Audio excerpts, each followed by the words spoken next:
I'm Aaron Jackson, and I'm the sports editor at the East Carolinian. I'm Ty Gavin, the copy editor. I'm Chase Carroll, sports chief. I'm Rob Romero, baseball reporter. I'm Daniel Roberts, baseball reporter. This is TECsperts.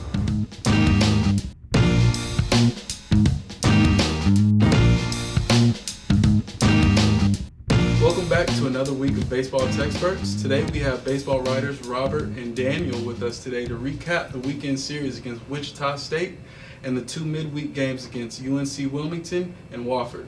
Later, softball writer Dylan Johnson will join us to have a quick discussion about the new hiring of Joe Dooley as ECU's new men's basketball head coach. But first, let's get to it.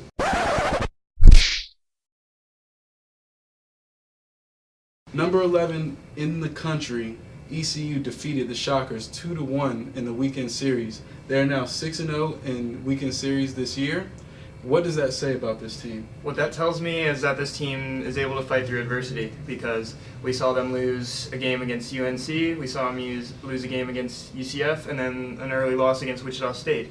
But despite these losses, they were still able to come out and win each series, and that's something that we did not see the Pirates do last year, and something that they've really improved this year, and something that tells me that they're truly a contender. Well, there's one detail that you seem to leave out, is that for the second consecutive series that ECU lost the opening game of the series, and ECU managed to win the last two games to take the series 2-1. But like Chase says, this shows that the team can fight through adversity and bounce back. I know Benton struggled on the mound on Thursday, but then Hoba and Tyler Smith bounced back Friday and Saturday and really took control of the game early and kept the Shockers from scoring runs. Yeah, in game one, the Pirates did lose that game, but they did bounce back, winning the series 2-1. They've done that twice now. What seems to go wrong in these game ones for ECU? I'll take this one. I think what Wichita State tried to do in the first game was to send ECU a message saying that this is the first time in the American Conference that we want to do something. ECU came right back, said, "No, this is our conference. This is what we're all about." And they came back and won both those games through better pitching and better hitting in those two games. And I think that's just a testament of what this team is. Like we've just talked about them handling adversity, but it wasn't much of that.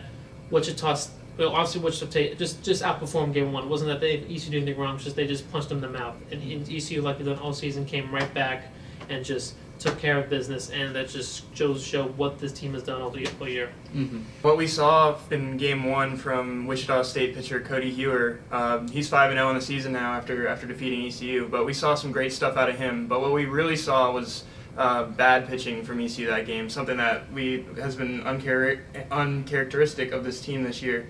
They gave up 20 hits, which is the most that they've given up since 2010, and you're never going to win a game against anybody, let alone a great team like Wichita State, giving up that many hits in a game. The Pirates are now sitting at 22-6, showing their dominance throughout the league and the AAC. Are there any other teams on the schedule left that ECU should be worried about? Yeah, I think we've seen so far this year that ECU can't really take anyone lightly, as they've lost to Pepperdine. They nearly lost to Wofford last night, teams that they shouldn't be losing to, but they did come back and win against Wofford. However, like I said, they shouldn't take anyone lightly, and especially in the American Conference, really, all these teams are good. You're looking at a Houston team, USF, UCF, Wichita State, that are all great. They're all great teams, and as we saw last year in the conference tournament, ECU was, I believe, the 6th seed, and they came out and made it to the championship. So really, we can't take anyone lightly in this conference, but I think ECU will be fine and will take care of just about anyone they see. Players and the coaches on the team, well, specifically Godwin, have emphasized really taking it day by day, not really taking anyone lightly. Just making sure that they're prepared, ready to play, coming from the starting pitchers to the bullpen, and then to the batting lineup, no matter who's in the lineup. And ECU has proven time and time again when they've had that focus that they end up coming out on top. I mean, to go 22-6 right now through 28 games. Having that approach has really helped the team so far this year, and I think that approach will, help carry them forward. I don't see anybody in the conference or on the schedule that ECU should specifically worry about? Well, it's just what you're saying of just taking it one day by day. I mean, in the remaining schedule, there's the top teams is USF, who they play next week, and Houston, which is later in April. So those right now are the top teams in conference they have yet to play. But like, they're taking it day by day. They're not worried about those guys right now. Right now, they're in Seattle, just trying to adjust to that whole situation. So they're not too concerned about it. But when the time comes, they will be, because that's just how this team is. How much do you think that trip is going to play into the team? I don't, because I don't think it's going to play much effect because they've handled adversity all year. And I think Washington overall is not an impressive team. And they're in the bottom 3 of like all offensive rankings in the Pac-12, and pitching they're right in the middle. But it's nothing ECU hasn't faced before. So I think they're up there right now practicing, getting used to getting their feet wet, and I think they're just going to take care of business like they've always had. So earlier this week, the Pirates had 2 midweek games against UNC Wilmington and Wofford. Which one was more exciting and why? Because they were both close. Personally, I'm going to have to say the Wofford game was more exciting. They led most of the way early, and then all of a sudden a big inning from Wofford saw 5 runs in the 6th inning, and the Pirates needed to respond to regain momentum, and that's exactly what they did immediately. Right in the next inning, they had 6 runs of their own. So I felt like that was the more exciting of the 2 games. Well, being there, first you gave a little disrespect to Wofford. Wofford is a 20-win team, so they're a good team, and both these were dogfights because both of Wofford and HCW are really good teams. So they really wanted to come in and try to be the top 12, 11 team. And what was exciting about Wofford is when they kept going up, and the bases were low. ECU in the bottom of the 7th with nobody out. Washer and Lynn were behind the count, but they forced walks, got 2 strikes. So they still kept their composure at the plate instead of swinging at bad pitches. They kept their composure, tied the game, put on a series of hits, and then took the lead in that.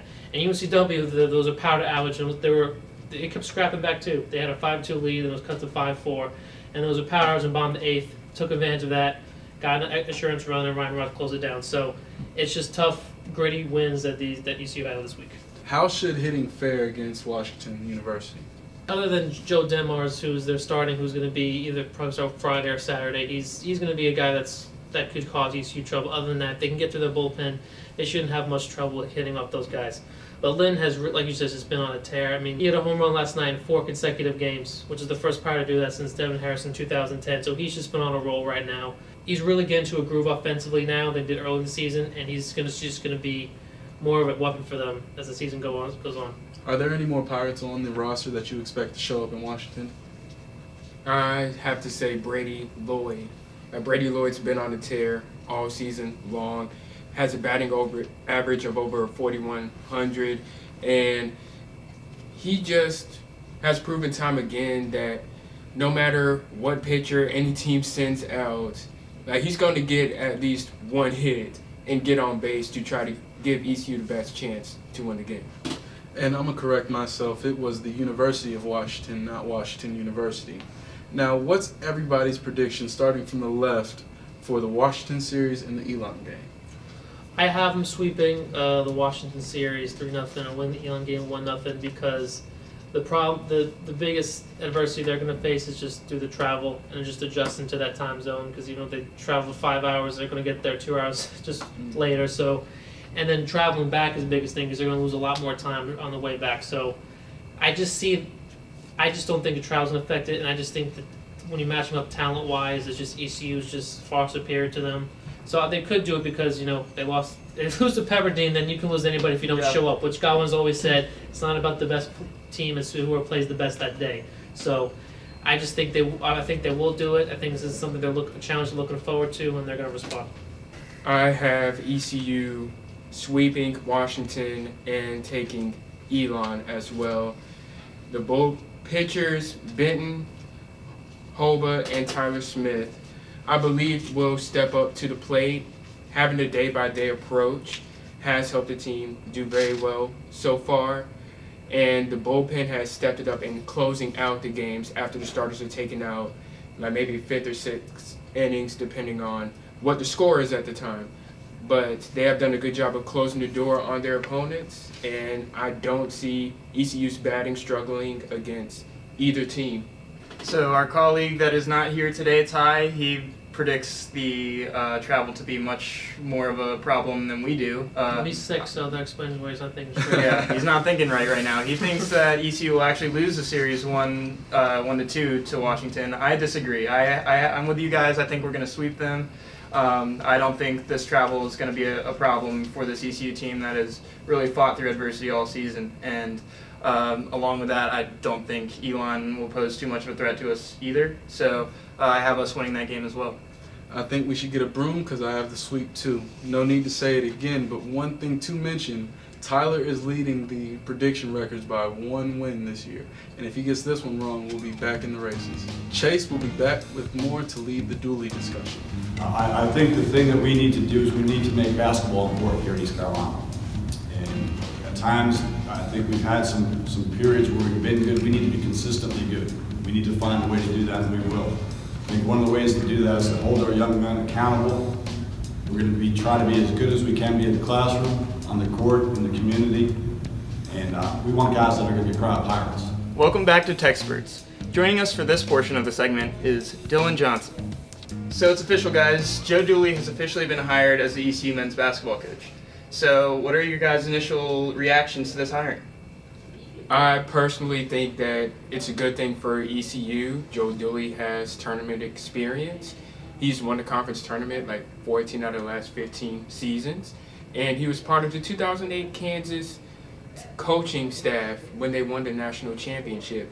So I think him bringing his experience with him back to ECU will definitely help turn the team around. Well, I like the hire because it brings somebody who used to coach this team, who understands Pirate Nation, who understands this program, back used to coach in the late 90s. And I think with his resume of experience of being on a coaching staff, like Daniel said, national championship team, tournament championships, I think it provides a good spark and it'll make the guys excited to work with him. I think the biggest thing it does for us is recruiting. I think Joe Dooley is one of the best recruiters in the nation. During his time at Kansas, he recruited 14 NBA draft picks, especially when recruiting was something that Jeff Lebo was often criticized for not doing as well as he could. I think the first step in the right direction will be Joe Dooley being able to recruit North Carolina and around there.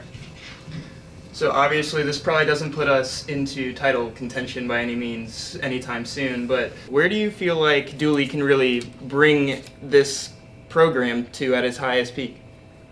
I say the team at its highest peak will at least just be a team that has a winning record, maybe a 1-win improvement. Like say they finish 16-14 or 15-15. They'll at least be at the 500 mark, I believe, with Dooley as the head coach. Where do you feel like this gets us in the conference? We've seen ECU is able to win their out-of-conference games in the past since they don't really schedule too difficultly, but do you think this really will improve them in their conference? Well, I think it's definitely the next step of what they need to take, because that one needs to lead them to make them be a respectable program, because we know how the state of where they're in right now. So definitely the next step is to be a respected opponent in that conference, because before you can get thinking about like to be in a tournament contender, it's definitely within the conference that they've just been a laughing stock. Oh, you look at the Houston score this year and you can see what I'm talking about. So that's definitely where they need to get to. I think what Dylan said about recruiting is definitely recruiting the right guys to build that foundation that Dooley is hoping to bring. Yeah, I don't think he makes us contenders, but it's definitely a step in the right direction for now. Right off the bat, as soon as he got introduced, he was talking about being serious about ECU basketball and making it a real program. And he mentioned specifically teams like Cincinnati, Wichita State, and Houston, teams that go to the NCAA tournament, and getting players that can compete with teams like that and move to the top of the conference. So I think it's definitely a step in the right direction. That's it for this edition of TECsperts. Join us next week as we discuss the Washington baseball series as well as the Elon game.